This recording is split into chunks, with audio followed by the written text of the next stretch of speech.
I know it's been a while since we've talked about Harry and Meghan or any of the royals, but I thought I'd do a catch-up video.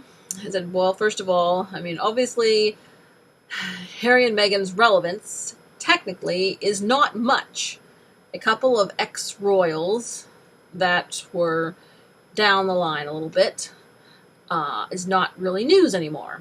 They did have a lot of news at the time because they were leaving the royal family, and then of course there was their books and their TV show and their podcast and the Queen's death and the coronation. So they did sort of end up in the public eye as part of the royal news for a time. But as that is moving away, their association with the royal family has sort of diverged. It's only a slight association anymore. Everybody's establishing their own lives, their own places, and we expect to see the news about them falling off. However, it seems to just be increasing.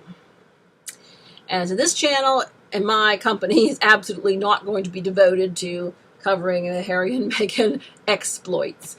But there are quite a number of YouTube channels who are. Because obviously, I mean, this is not all about royalty, but we do some news here and some social issues.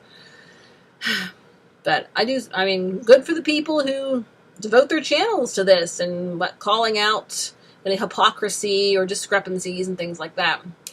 But, so, the relevancy, kitty cat, I am busy working. Oh, my kitty. She's a sweet girl. Now, are you making an appearance again on the video? You want to look in the video? This is a new video. There's Kitty. There's my baby. Okay, you sit beside me. You're going to be in video. Okay, I have another white one, but this is the grayish one that's here now. Okay, so the relevance has been diminishing, and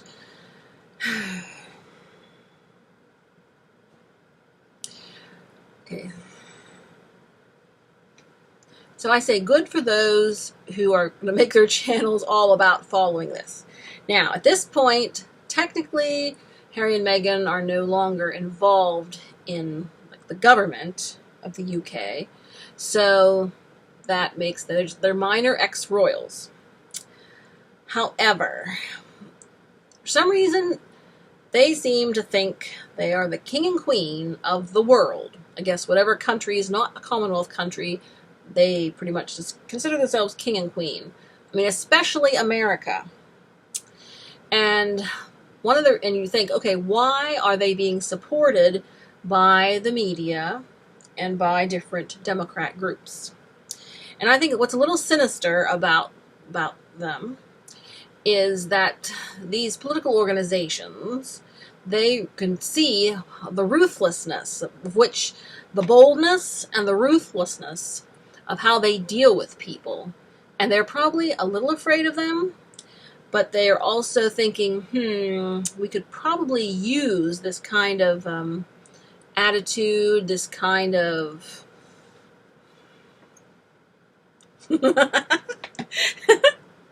hey, you, get your own show. Get your own show down. Right. Originally, it's kind of strange that it's been such a phenomenon that so many people have jumped on the Harry and Meghan commentary bandwagon. Like I said, there's so many people on YouTube who are making a career out of just commenting on them and their exploits. And you would think, okay, they're going to be less relevant as time goes on, but I think they're determined not to be.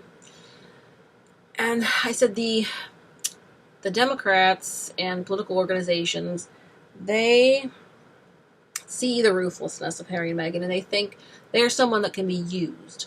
They have fame, and they have some youth, so they think they can be used for a rainy day. I mean, they don't trust them, probably, because, I mean, obviously, Harry and Meghan betrayed their own family. They will not hesitate to betray whatever Democrat they and that ends up on their bad side. But for now, I think that the powers that be want to keep Harry and Meghan around for a rainy day.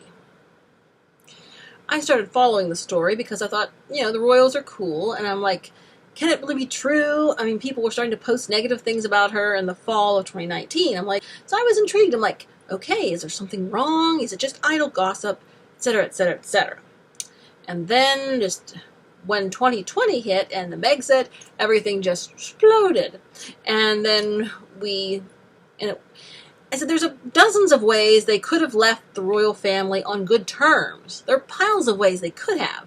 And made it very graceful, very professional, kept their ties.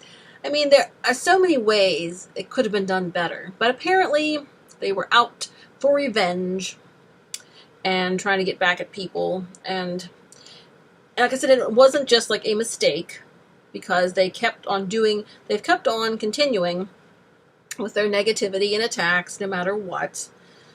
So it wasn't just a mistake on the royal family's part, or just a mistake on Harry and Meghan's part, and they all made up.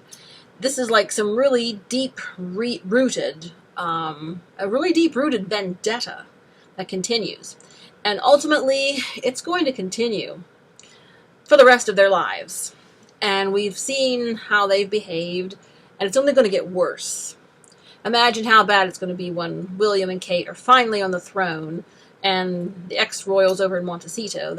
As it is, they're practically insisting upon their breakfast being reported in the news every day.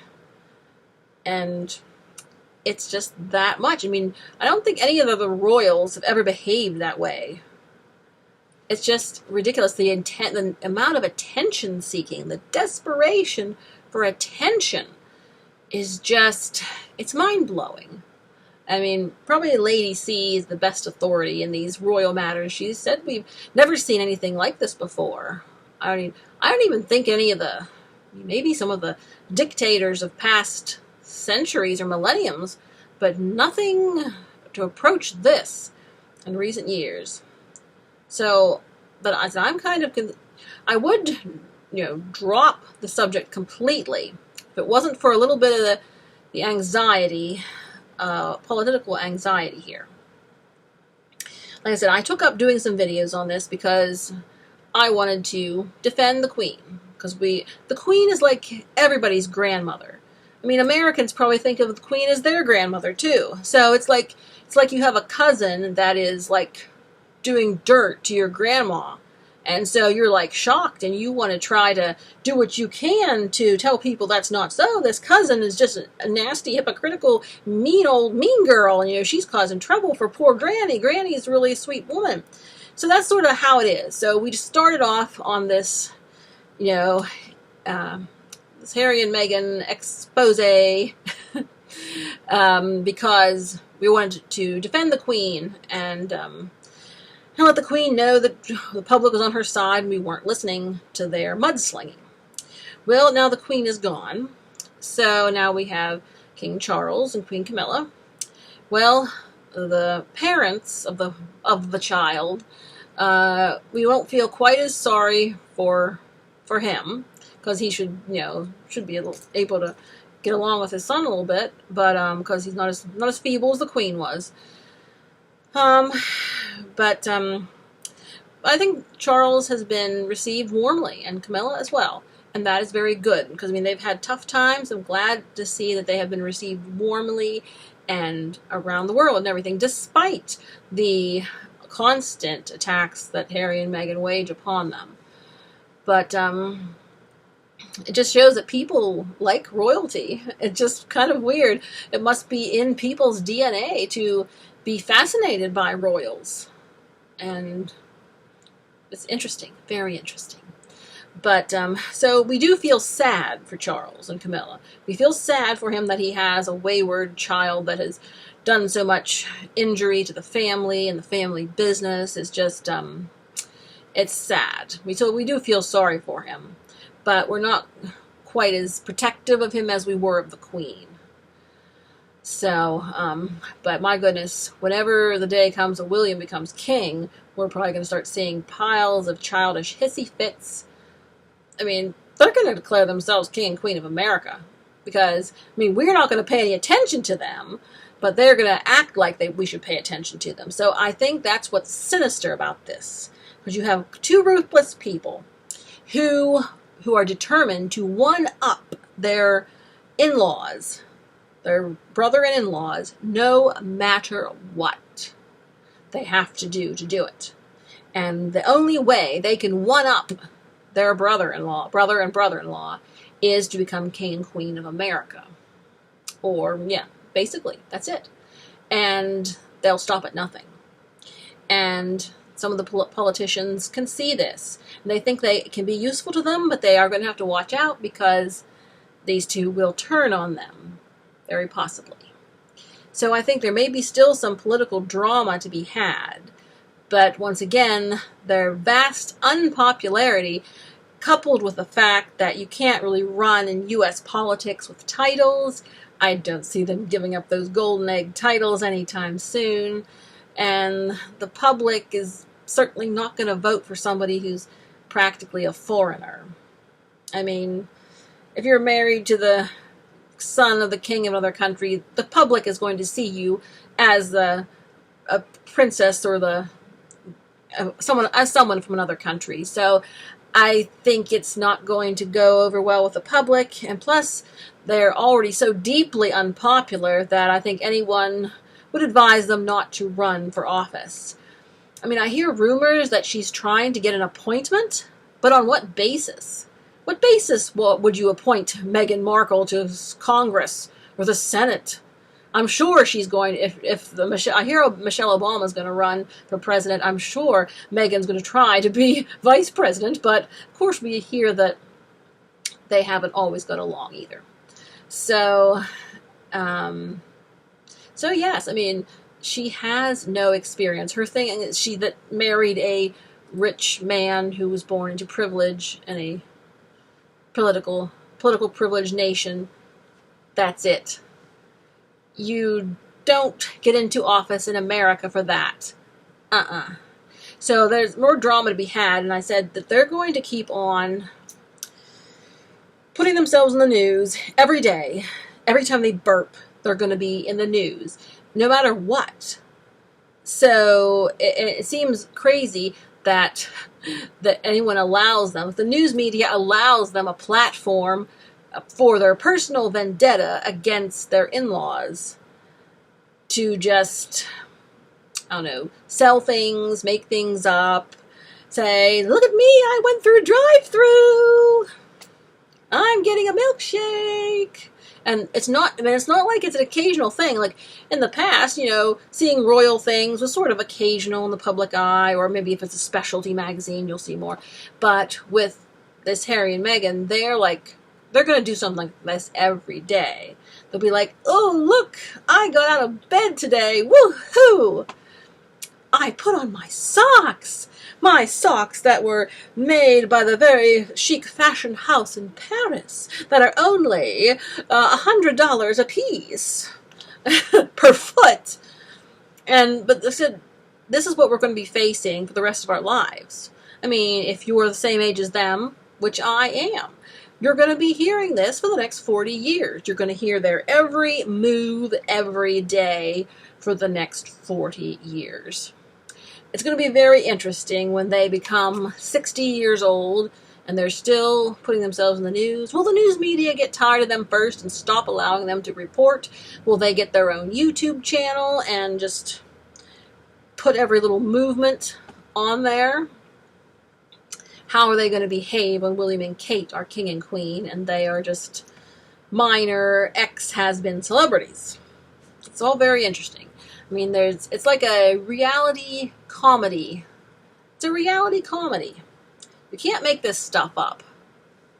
Probably if it was pitched to a studio for production, it would be turned down. But sometimes truth is stranger than fiction.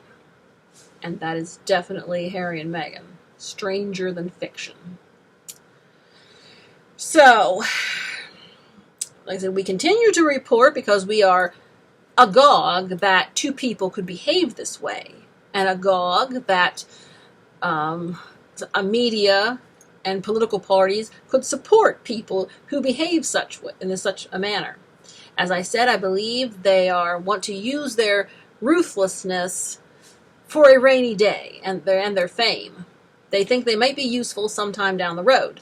Right now, they don't see what, but that remains to be seen. So, in summary, with all these many major royal events over, such as passing of the Queen and the new King's coronation, and all these different events, these once-in-a-century events, there's not much of a reason for the ex-royals to be in the news anymore. And I suppose they think they're going to find some reasons. But their reasons probably won't be any better than the average YouTuber. So, we shall see. And as I said, this channel is not going to be primarily about Harry and Meghan. Oh no, there's a lot more interesting things in the world than them. But occasionally we're going to revisit it, just because of, frankly, the sensationalness of it all. The fact that there's never been two people who behaved like this in like the last 1,000 years that we know of. And then thirdly, because I think there's some slight political risk to America. I think there's a lot more political risk to Britain, like you said, with them telling the secret, blabbing the secrets and everything, and even the locations of the layouts of their buildings and all kind of things. So there's definitely there's security risk. So there is a national security problem that is called Harry and Meghan in general. So that is the main reason why I will continue to, from time to time, weigh in on their activities. If it's just talking about a couple of ex-royal narcissists, that's not really news. That's for a soap opera, channel. So we're concerned with the security risks and political problems that could arise from the colossal egos of these two. But it remains to be seen. But we will just keep an eye out, and we definitely are not going to put up with falsehoods and hypocrisy and all that. We try not to put up with it in politicians as much as we can, and we're definitely not going to put up with it with people who want to come in and take over our country without even firing a shot. So there is some political concern and security significance to their case, and we'll keep an eye on it because it's volatile. It's something we haven't seen in thousands of years, if at all. So, unprecedented. Them and their behavior is unprecedented. We for sure feel sorry for the families, and we hope other families don't have to go through this. But it is what it is. Some people, she was one gold digger who hit the jackpot. She got past all the checks and balances, and she got her man, and he even went for it. Her behavior didn't turn him off. Imagine not every man would have given everything up for her, or put up with everything, but well. Thank you for watching. We will continue to monitor the situation from time to time and the risk it poses to the public security and international security. All right, let freedom ring.